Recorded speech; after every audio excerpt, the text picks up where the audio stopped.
I'm Stephen J. Abramson. Today is September 1st, 2010, and I have the pleasure of interviewing producer Mark Burnett today. We are in Santa Monica, California, and this is for the Archive of American Television. Okay. Okay, from the beginning, what was your name at birth? I was born James Mark Burnett in London, England, July 17th, 1960. All right, and why did you change it or shorten it? I mean, you go by Mark Burnett. I didn't shorten it. I've never ever been called James. That was a family name. Both grandfathers were both James. It was James Burnett and James Scott. And so it was a family name, but I've never ever been called James. I've always been referred to as Mark by my parents from the very beginning. And what is your father's name? My father's name is Archibald Wilson Burnett, and my mother, Jean Nicol Scott, and then Jean Nicol Burnett. What did your father do? Father worked at Ford Motor Company on the production line, alternating day shift and night shift for about 25, 30 years. And my mother worked next door at the car battery factory, providing the car batteries for the Ford motor cars, of which my father was on the production line. We lived in housing, which was pretty much the whole town built by Ford Motor Company. So it was pretty much identical houses. Ours was a little different. We were right on the edge.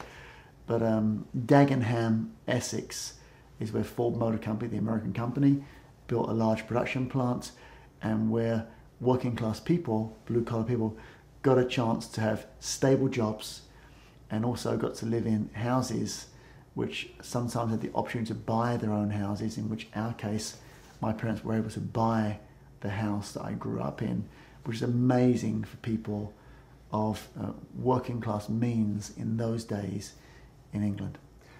Do you have any siblings? I have no siblings. I was the only child. Okay. What traits do you think you inherited from your parents? The traits I inherited from my parents probably were mainly being respectful, trying to be non-offensive to others. It's from my parents, and also a cultural thing. My parents were both Scottish and strict. My mother was Presbyterian, father Catholic, so it's quite strict. And it was a matter of treat others how you'd like to be treated, be respectful at all times.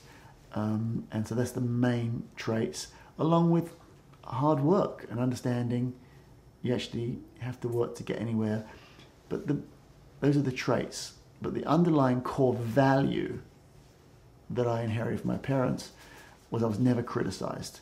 Now, how outlandish an idea I had, they always thought I should try it.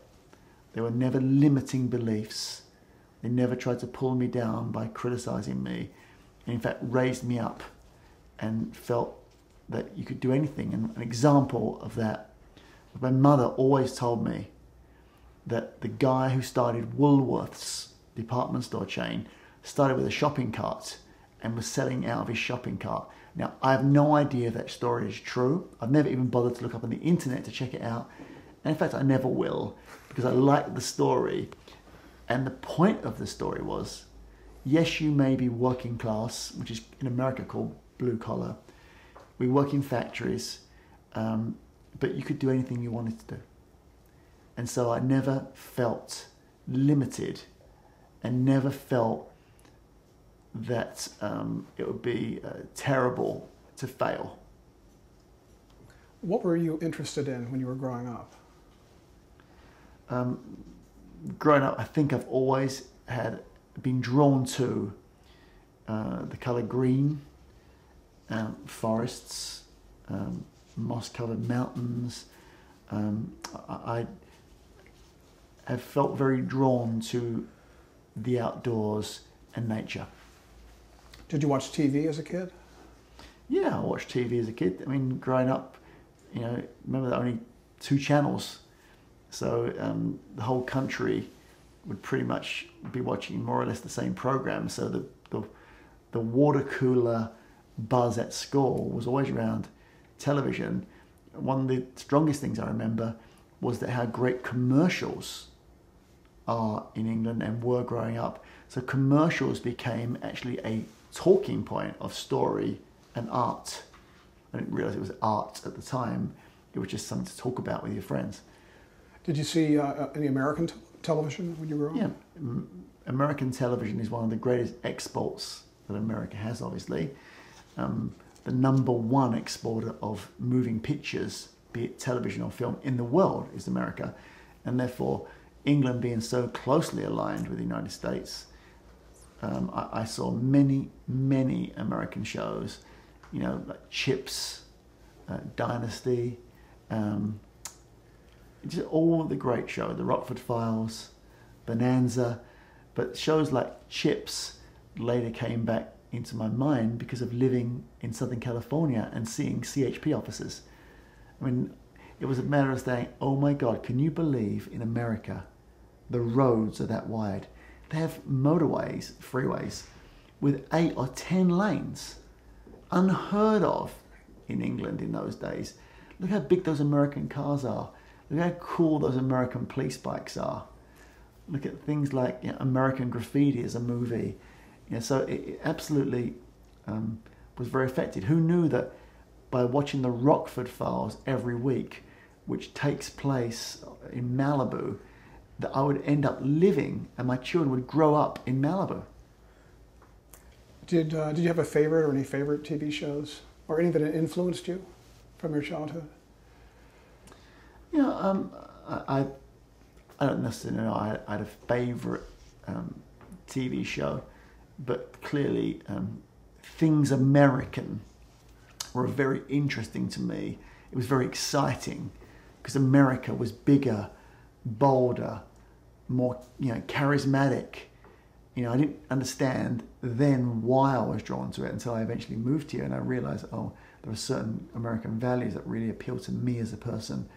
But just bigger, cooler. I mean, the whole world, whether they admit it or not, like American things. What did you want to be when you grew up? I had no idea what I wanted to be when I grew up. I did know I wanted to be successful. I did know that I was determined and encouraged by my parents, mainly my mother, to rise out of the working class into a middle class existence, which would mean a job not in a factory. It could be an office job.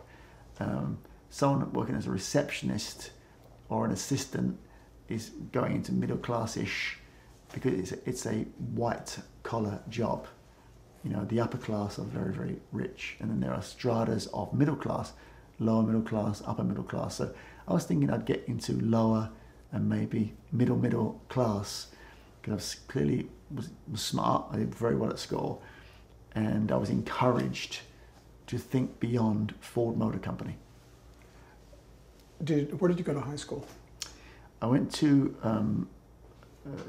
elementary and middle school at a comprehensive school, which means it was a way they combined the system of grammar schools, which you had to pass the test to get into, and non-grammar schools were combined into comprehensive education, combining both those kids. I was in the grammar school stream on my test results, so I was in the G class. It was G, A, B, C. So I was at Warren, comprehensive, but then for 11th and 12th grade, I went to Redbridge College and studied law, economics, and English from 16 to 18. So at age 18, you enlisted in the British Army. Why did you make that decision? I enlisted in the British Army partly because of one too many Rambo or Dirty Dozen movies, I'm sure. So tell me a little bit about your experiences in Northern Ireland and in the Falklands War. I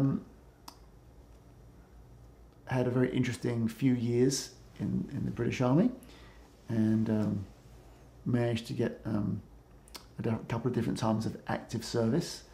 And the real takeaway from that was and the unit I was in was a very, very well-trained unit that had a number of Latin sayings, and one was "Utrinc paratus," which the Latin translates to "ready for anything," and that, I think, has stayed with me in that it's a unit where you're going to get parachuted in behind lines or close to the front line or behind the line with way less than you're ever going to need. So you do go in with the knowledge that I don't have enough for the job. But the unit I was in was the same unit from the famous motion picture that Sir Richard Attenborough made, A Bridge Too Far, where the men were parachuted in for a 24, 36-hour job with enough food and ammunition for that, and were there a week, but kept on going to the end. And when they eventually got captured, the ones who were alive, the Germans saluted them because they stuck to the job. So that's what I'd grown up with. By grown up with from 18 to 22, in that unit, with you're walking in the shoes of the men who wore this beret, and who were called, every man was called an emperor by Montgomery, and he made that statement at the end of the Second World War that anyone who wears the maroon red beret is an emperor, volunteers. And so I'd grown up with the feeling of I had to live up to that and was ready for anything, which means that in later life things always go wrong all the time, especially in television production. You don't have enough time, money or resources to make the production. And I think that didn't really faze me because I'd been trained to know that you got to do everything you need to do with way less. So it sounds like this Army experience definitely informed your career. My Army experience formed me as a person, because during that time I would have been at college, 18 to 22, and instead of that my education was the Army. And it probably the biggest takeaway beyond the being ready to adapt and overcome with less than you need was a sense of adventure, because oftentimes I didn't care about the idea of carrying a weapon or doing a Rambo type thing. I actually just used to look at the mountains and the forests. I liked that nature thing that I'd felt from when I was a kid of going to Scotland with my parents. And so there's no question, had I not had that experience of the parachute regiment, of nature in the raw and the feeling of that, I would never have created Eco Challenge. I never would have produced Survivor. So why did you decide to leave the Army and leave England? I decided to leave the Army because the Falklands War was over. And honestly, I didn't think another war was coming. So I didn't understand the value system of, after all that training, of pretending to go to war in exercises with blank ammunition, having done the real thing, and knew that anything I'd be interested would have been a much more dangerous, prestigious job, one of which would have been helicopter pilot, other ones would have been other different units, and all of them required a 9-year commitment. And I don't know, I was ready for a change. Did you have plans, or were you kind of letting things just unfold? I was letting things unfold. I remember something very interesting, which I think about sometimes. A British Army major tried to convince me not to leave. I mean, I was a highly trained guy, right? And plus I'd been to war, so there's a real value. It's like in any company or production, experienced people have a value because they already know what to do. So it's an investment that we're going to lose. I remember one of his explanations when I said, I think I'm going to America. And he said, why would you go there? They have no social structure there, and the poor people starve and can't get medical help. And that was said to me when I was 22 years of age by a British Army Parachute Regiment major. Why would you go to America? There's no social structure. It's okay if you make money, but the poor will starve and they'll not get any medical help. How could you go and be part of that? It's a very interesting thing. And obviously I'm so proud to be American, and it's made my life here and my children. But it's an interesting thing of the perspective in 1982 of British people about the way things run here. Did you intend to come to Los Angeles? Was that your destination? I wasn't sure what I would do, and I had heard of work, military advisor work in Central America, and knew of contacts that were operating out of Los Angeles that could help people get military advisor work, working for America in some capacity. The perspective of that is, it was like $40 a week, I think, or £40 a week, sorry, that I was paid in the parachute regiment, I think, when I left. And it was like apparently $1,000 a week to go and work for America, helping and being military advisors. I'm sure I would have been a very low-level version of that. But that was one idea I had because I didn't have any other skill sets. So was this something that you could do based in Los Angeles if you were going to be like a military advisor? No, you'd need to go overseas, but you'd get contracted out of Los Angeles or Miami probably. Okay, got it. So what was your first job in LA?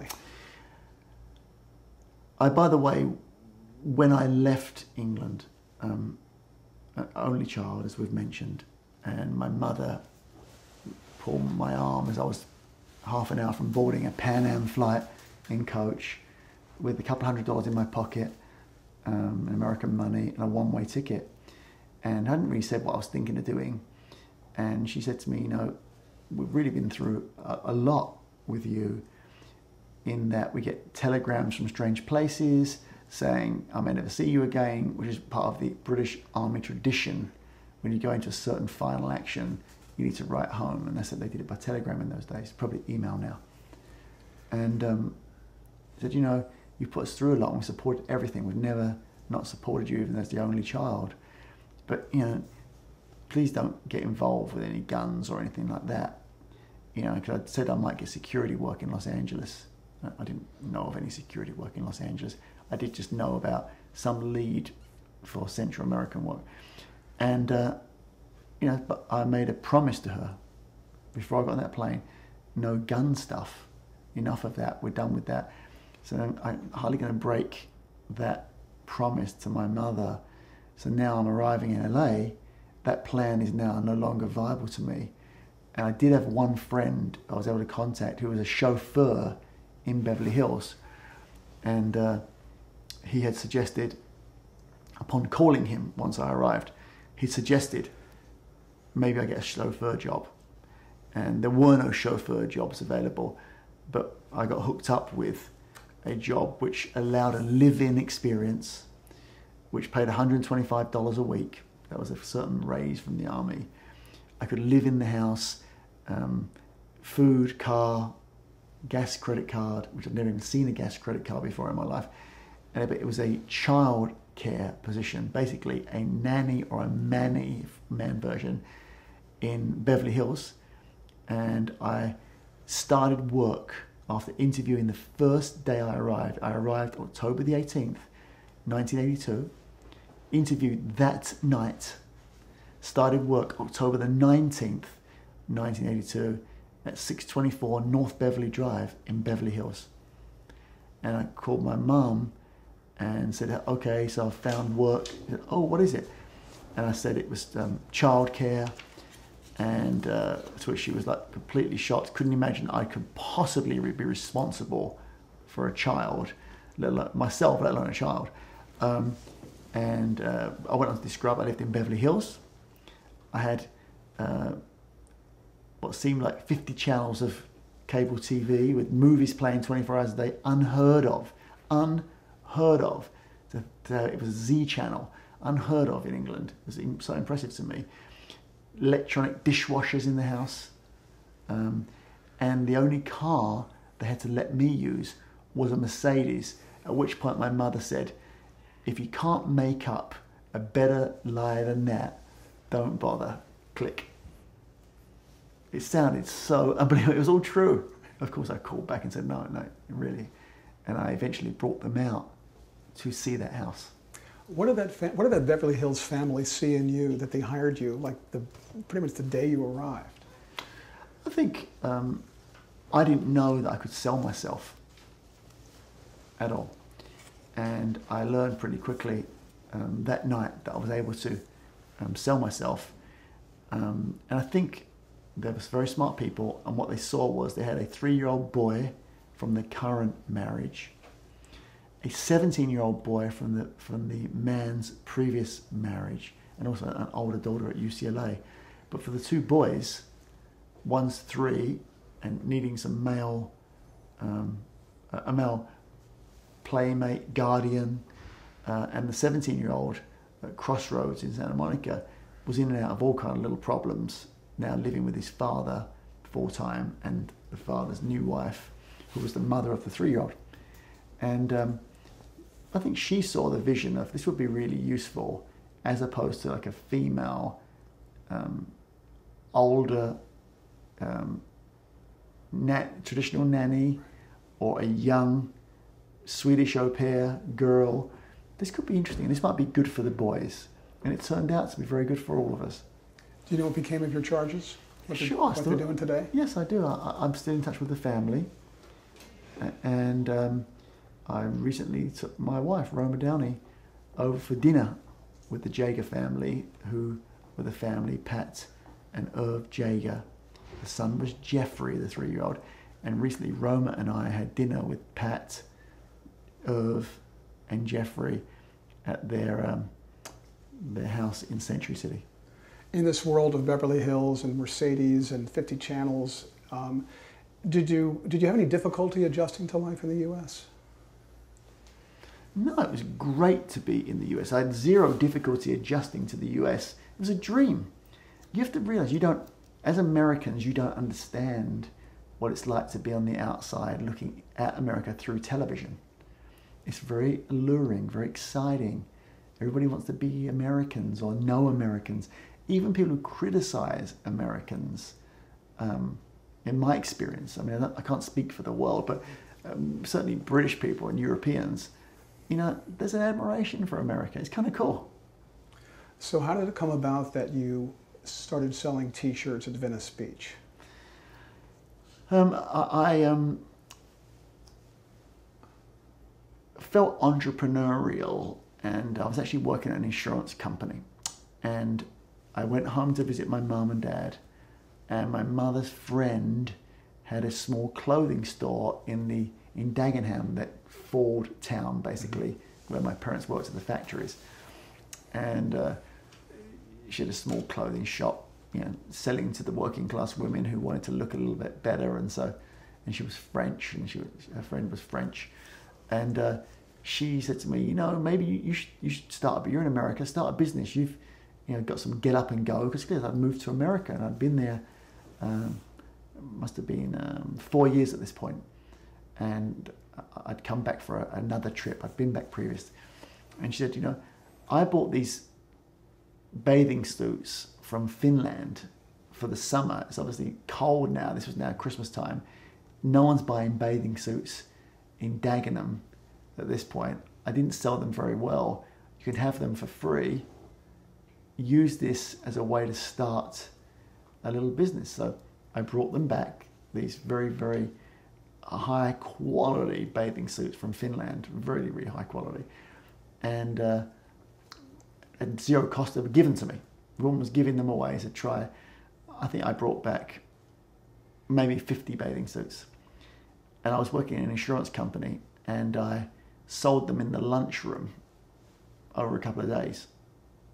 And I took that money and reinvested that money in buying T-shirts, but damaged T-shirts from downtown Los Angeles that were going to be either trashed, but the damages were very slight, but you couldn't deliver Nordstrom's a T-shirt, a high quality female knit T-shirt with a little mark on it or a little hole in it, whereas actually you wouldn't really notice if you were wearing it. It depends where the hole was. And they retailed, $24 and $36. And I got to buy them for $2 per garment. and therefore me selling them at 18 and 24 instead of 24 and 36 on Venice Beach was a highly profitable markup, $2 to 18 to 24. And I understood from that the buy low, sell higher, but give value. I also didn't know if I'd be able to sell anything. I'd only ever sold myself to get a job as a nanny.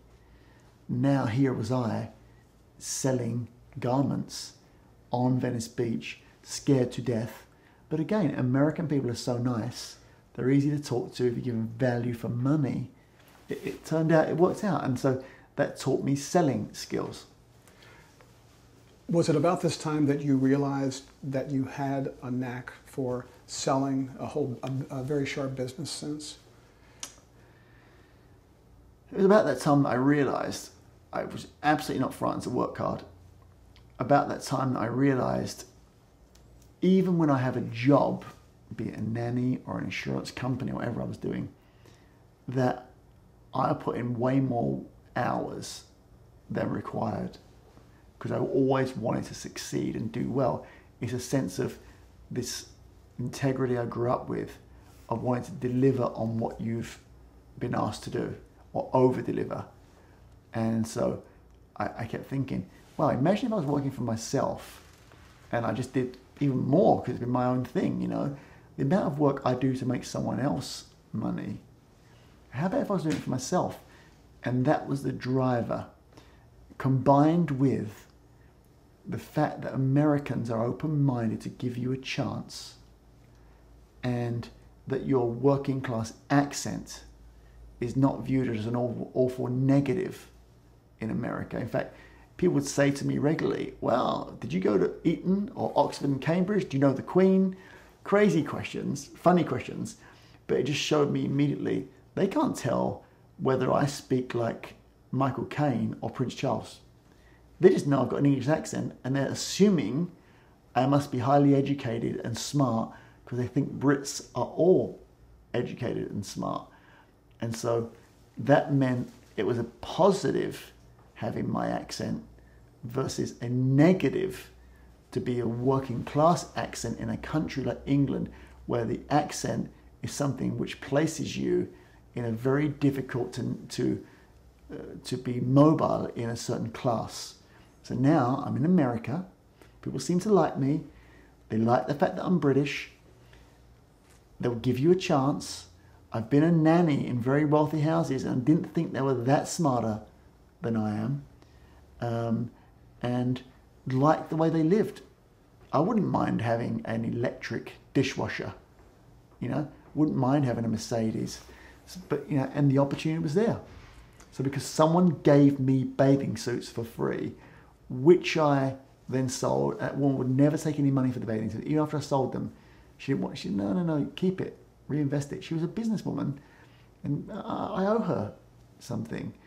Her name was Frankie Stokes, you know, and I owe her something. Actually, Frankie was the daughter. I can't remember the woman's name, Janine or something like that. And she was friendly with my mother. And so it really gave me a start. While you were selling garments at Venice Beach, had it occurred to you to go into television? While I was selling T-shirts at Venice Beach and the Rose Bowl and Cal State Northridge and various locations in downtown Los Angeles, I had 4 different locations I'd sell T-shirts, and 7 days a week, you know. And it never occurred to me to go into television. It only accepts that I always noticed that people in television or film, even those who'd never made anything and had like development deals where they never made anything but they were in the business, were attractors to all people. When filming occurred on Venice Beach, people flocked around just to get a glimpse of the filming. It's a very interesting, attracting business. Even when it's obvious you shouldn't be involved in it, everybody wants to be attracted to it. And I'm sure people are getting off planes and Greyhound buses every day in this town, Los Angeles, to be near to the flame. The moths and me being one of those moths, eventually was attracted to the flame of entertainment, because it just seemed the company town, the way that Ford Motor Company and manufacturing Ford motor vehicles where I grew up was the talk of the town. In Los Angeles, television and film is the talk of the town. Why was it important for you to become an American citizen? I became an American citizen. It wasn't really important. It was just that I felt an obligation that my life had changed and I was benefiting from a new adopted country, and it seemed like the right thing to do. Either you're in or you're out. In my mind, I'm a pretty simple thinker. And I know I could have just carried on being a green card holder to this day. No one would have objected. I mean, I employ people, pay my taxes. But I don't know. And my wife did the same thing. It just felt like the right thing to do. How did you come up with the idea for Eco Challenge? And then how were you able to pitch it, sell it, break through into television? In 1990, I suppose, I'd now been in America, would have been 8 years. Been a nanny, an insurance company, sold insurance, sold T-shirts on the beach, different things. And my mother had terminal cancer. Pretty obvious. We didn't know it was terminal completely, but it was obviously very serious, lung cancer. And I was also taking Tony Robbins seminars. And so just the combination of mortality in my mother, which translates to mortality in yourself by reflection. Tony Robbins being energizing and saying, stop working for a living, start designing a life. Think big, dream big. So in all those things, I sort of decided to write myself a list of things I want to do. And they did include adventure, which was a throwback to the parachute regiment. Not with guns, but just the adventure of the mountains and the jungles, the stuff I mentioned that I liked, And entertainment was one thing I wrote down because I'd been around Venice Beach seeing filming, met people. They all seemed to be cool, or at least they thought they were, and other people thought they were cool. The perception was great, probably greater than the truth, but the perception was great. And I also wanted to make money. I'd been a nanny, and therefore I wanted to have that kind of life that I'd seen as a servant. I would like to have that sort of life. And so made an audacious list, and put it out into the universe. And I read a story in the LA Times, I think in 1990, by John Markman, front page, I think it was the style section at the time, I can't remember what section it was called. And it was about a French contest called Raid Gauloise, which was teams of 5 racing 300 miles non-stop. They parachuted sometimes, kayaked, horse ride, sail, trek, bike ride, jungles, mountains, deserts. And I thought, well, it sounds like sort of parachute regiment minus the gun part. And it's an athletic contest. Which team can get to the finish line first? And what I thought was very interesting was if any team member dropped out, the entire team's eliminated. So the collective unity was important to keep everyone together as a collective team to the finish line. And I felt that, the stories around that would be interesting, in that the mentality of expeditions and people like Shackleton, where a great leader brought everybody back alive from being stuck in Antarctica in that story of Shackleton, and it was frozen, his ship was frozen in the Antarctic, not one person died. Good leadership versus other disasters of bad leadership expeditions where lots of people died. And what was the common factor between the two? It wasn't physical prowess. It wasn't technical expertise. It was rather the leadership and camaraderie and energy force that made certain expeditions succeed and certain fail. What I saw in this raid was potential for doing something along that outdoor adventure world in entertainment, and a possibility of, if it worked, making some money. Because everybody just tried to dissuade me and said it was crazy, that Americans would never gravitate to a non-ball sport. If they didn't have a ball involved in it, Americans wouldn't even be slightly interested, you know, and that adventure sports was a European thing and no one's going to like that in America. And it always struck me as crazy that people thought, oh, then they said also, if it was so great, somebody would have already done it. It was a really interesting thing, and people still say those sort of things today. And I don't know, I just didn't think that way. I thought, no, no one's decided to, and it's a big opportunity. So yeah, again, it's kind of risky, I suppose, but I'd grown up not being criticized and encouraged to try things, and as a result of that, didn't feel frightened to try this and committed to it. And I did race in the Raid Gauloise 3 times on the American team, a self-named American team. It wasn't appointed by the government, but I formed the American team as a new American citizen. But before I formed the team, I had gone ahead and made sure I secured the format rights to start my own version of Raid Gauloise, which I thought was a bigger and better American version. And after 3 years of competing, I competed in 1992, 93, 94, and launched the first Eco Challenge in Utah on April 25th, 1995. So what was the first call you made to be able to sell this show?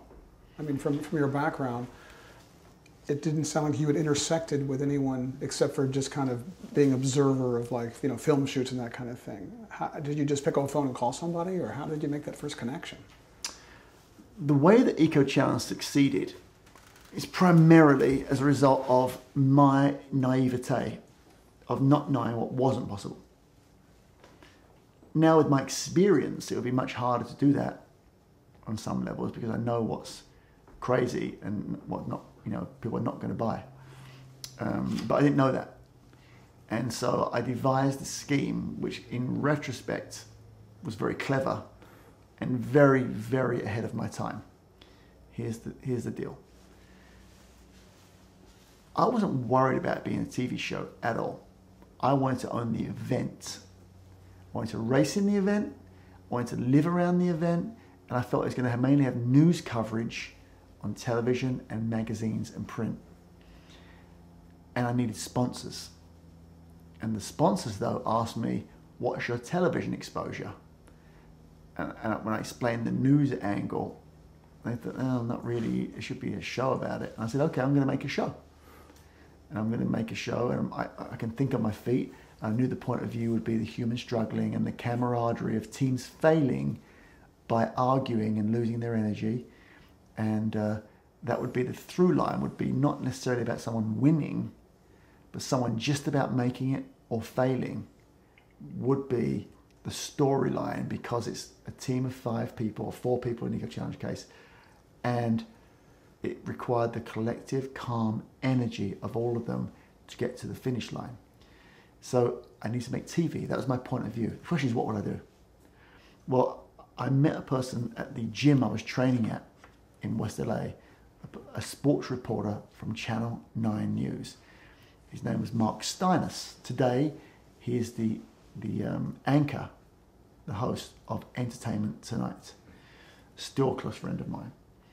And I said to him, hey, it'd be great to get on Channel 9, as you're the sports reporter, stories about my team in the Raid Gauloise. And he said, yeah, well, they would never spend the money. I said, well, I've got an idea. What if I could make it really worth their while? He said, you know, Beth Mahari, the general manager, is very money savvy. She's never going to approve buying this kind of show. I said, what if it was just a matter of sending you and a cameraman to cover my team, the American team, in this French event, and then an editor when you got back, and you could make a TV show out of it. He said, she's not going to approve that. I then went to the French organizers and said, you want American exposure. You're giving away your images for free anyway to news. Give me a copy of all your tapes in NTSC format. I couldn't afford to do the transfers. And for free as a license. And if I got a TV show on the air, it'd be great for your exposure. And as long as I can own the TV show, I'm okay about that. They agreed. I then went to Beth Meharry at Channel 9 with Mark Steiners. And Mark had said, it's going to be a big fat no, but go ahead and ask. I said, I'm going to show you how you can get a multi-million-dollar 2 hours of television. But all this incredible footage of 20 cameras and helicopter shots and underwater shots that I'll bring back. Mark Steiners goes with one cameraman, shoots the American team, my team, drops it into the overall footage, and you're going to get a really very, very added value. It's going to cost you, I don't know, 100,000 or less, because they're already on staff. This is the edit time and stuff, so maybe even way less than that. They're already staff people. They want to go. The cameraman and Mark Steiners want to go. You've got to make them go. And all I would require is that once you've made this show and you air it twice at the premiere airings, you then give me the show back to me. And I can do what I want with it. I then went to ESPN and said it's only going to have a local Los Angeles Channel 9 airing. I will give you this 2 hours if you, for free, if you give me back half the commercials. And it was a simple deal. Ron Semio was the person who started the X Games. He also was the person who did that deal with me. I said, okay, that's easy for us. ESPN, we run 24 hours a day, we'll just air it sometime. I then took my half of the commercial inventory and I went and gave that for free to my sponsors as an added value to make them pay more for the overall sponsorship package, which was uniform signage, associative value, and the actual commercial time on ESPN. So because my sponsors needed exposure, I ended up getting a TV show made by Mark Steiners with him on it and retain the ownership of that show. So what I'd done is I'd put myself in the television business, but I'd done it in a way that actually I ended up going later with Eco Challenge and Survivor, which was having some control of the ad inventory, which no producers had ever done. Impressive. Less impressive, more created from a level of need and naivete. And deciding I was going to get this done and nothing was going to stop me. And I realized this was the smartest move. Let's talk just a little bit about the Eco Challenge. What were the challenges, or what were some of the specific challenges that the teams had to overcome to win an Eco Challenge? And what was the basic setup of the adventure? First Eco Challenge was, I don't know, 25 miles on horseback, followed by swimming through narrow slot canyons filled with water with their backpacks, followed by a desert trek, which took them 2 days, followed by a mountain bike leg, took them half a day, followed by rappelling down giant cliffs to the Colorado River, followed by immediately getting into river rafts and river rafting through Cataract Canyon, very dangerous river rafting section, getting out of the river rafts, ascending 2,000 foot of vertical cliffs on ropes, rappelling down the other side, getting into a sea kayak and paddling across the entire length of Lake Powell. About 300 miles non-stop. First team took about a week, last team about 11 days. Epic, epic, epic. And the point of it was storytelling of what happens during the interpersonal dynamics of these people. Obviously you cover the winners, but the biggest storytelling, and not the winners, is a human interest story. How many teams? I think about 50 teams. Wow. Maybe 60 in that first race, who all paid, by the way, to be in the Eco Challenge as a real event. And were these teams of 4? These were teams of 5 in the first year. Men and women. No team were all men or all women. And what instructions did you give to the crews in covering these teams? You know, I hired great people around me. I had a very talented executive who also was a partner in the early Eco Challenges, Brian Tokerson, who today runs Liquid Thread, which is a huge part of MediaVest. He's the president of that today, very, very successful. And we started Eco Challenge together. That was on the financial, logistical, creative side. Brian was by my side through that. And then I hired a guy called Mike Sears, who had worked with me on the Team American Pride stuff for Prime Ticket, and had learned a lot from the French crews, and he became the director/producer of the Eco Challenge in Utah, and I learned a lot from him. What really the through line, I knew the essence of the point of the stories. I knew the feeling that I wanted to convey on screen, and I hired around me great people to execute that vision. I'm still doing that today. So with 50 teams, how did you spread out the crews to be able to cover that many teams? Well, first of all, you don't try and cover 50 teams. You would do casting within the 50 teams and choose to maybe cover 8 of them who are interesting stories for various reasons.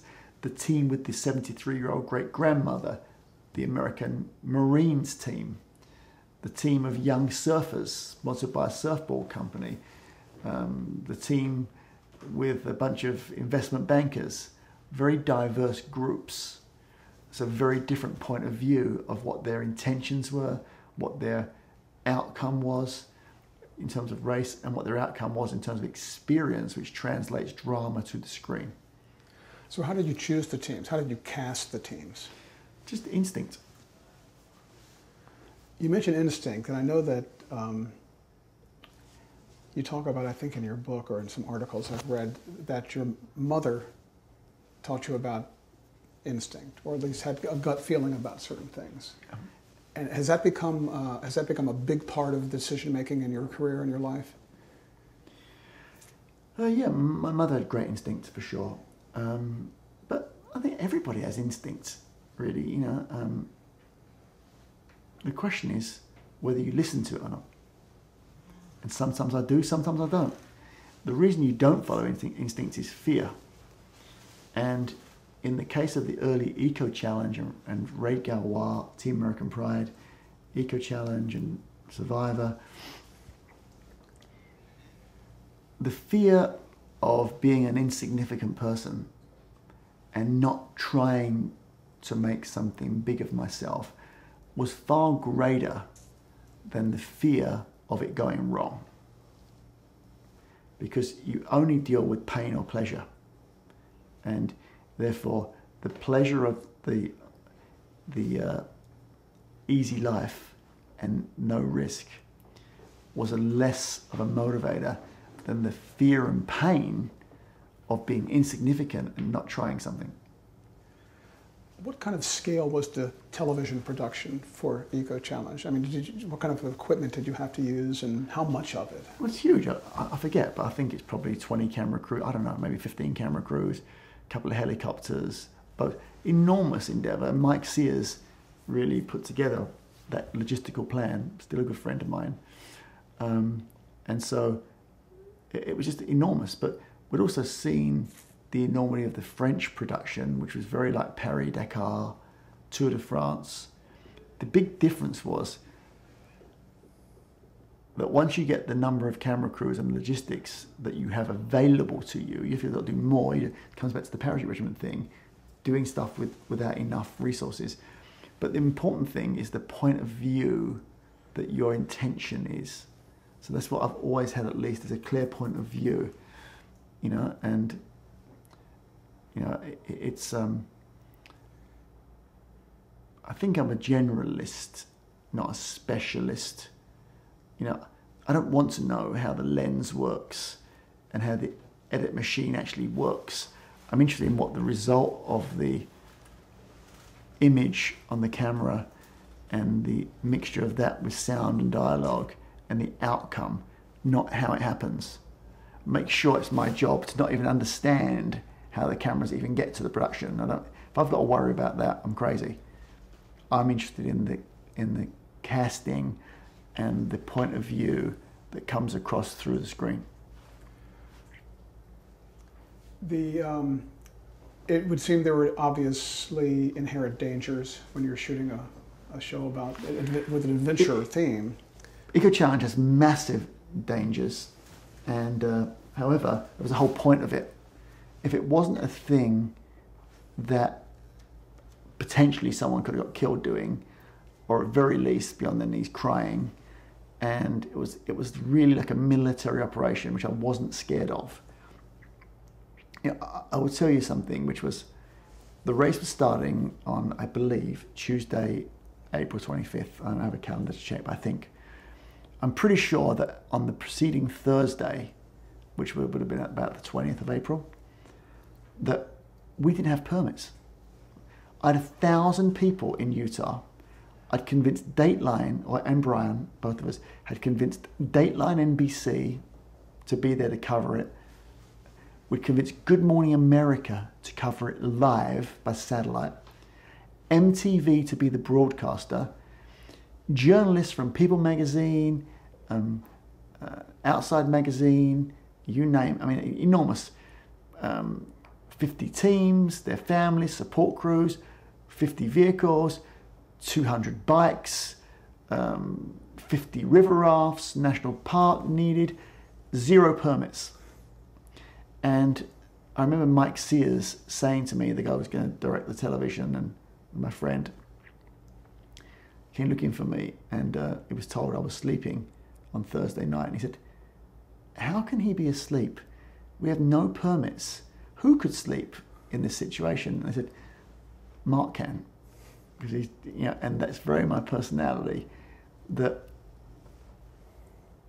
I felt, okay, swung for the fences, struck out, huge disaster.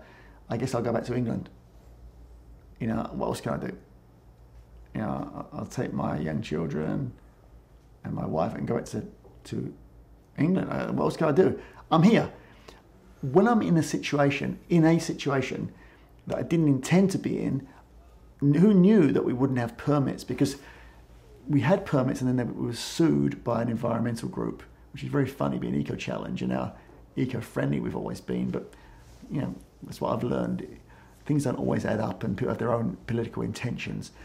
But it had gone to a hearing at the equivalent of the Supreme Court of the Bureau of Land Management in Washington, D.C. And the answer would come down on that Friday, I think. Race starts Tuesday. And it turned out we got the permits. But I was literally there with all those people, all that happening, everything on the line for me. I mean, I can't remember, I think probably my house mortgage, I mean, you name it, everything on the line. And what a sigh of relief when I said go and the race started live on Good Morning America. Dateline were filming, MTV were filming, Mike Sears was doing the directing of the story, telling, and we pulled it off. And it was amazing. But the through line of that really, either you're doing it or you're not doing it. You know, if you're a person who needs to be sure and have 100% of things lined up, logistically, financially, common sense, before you take a step, you will go nowhere. You have to jump in. You have to be about half sure and believe that you'll figure out the other half on the way. Every TV production I've ever done has had not enough money and not enough time. So if I actually was like a worrywart, I wouldn't have done any of them. I've made huge mistakes, you know. I mean, I tell my people who make mistakes, you know what? I'd rather you make a mistake than just be so safe you do nothing. with the danger, the inherent danger you mentioned, did you have a plan or a policy in effect in case someone, I mean, they're risking their lives? If someone did die or something, was there instructions on how to handle it or what the crew would do or just cover it? Or I'm a different thing. Remember, I'm running an event. It's not a TV show. Mm-hmm. So remember, I wasn't making a TV show. Making a sporting event that happens to be made into a TV show as a necessary evil to make the sponsors get their money. I was in the event business, owning an event and subsequently owning the show. But everybody, even started the race, went through a safety check that they knew all the skills. There were mountain guides stationed at all the ropes. There was a river guide in every river raft for Cataract Canyon with the teams as a safety check and balance. Everybody was checked out on horses prior to the race. Everyone was given 6 or 8 months to train on every discipline. So the way to overcome someone getting badly hurt or even dying was to give them enough prep and explain to them what they needed to know. On the other hand, if there was no real danger, it's like Mount Everest. If there wasn't a chance of things going horribly wrong, who would bother to climb it? What's the point? You know, if you want to sail single-handedly around the world between getting, capsized or abducted by pirates off Somalia, why would you do it? What would be the point? So if you're going to be an eco-challenge, you need to be ready to suffer and be in a very dangerous expedition-like experience, which authentically translates to the screen. In the TV show Survivor, they really are surviving and making that camp with almost no food, catching fish, making their own shelters. It's extremely hard. So it's an authentic experience. I've got to be done. It's a good start.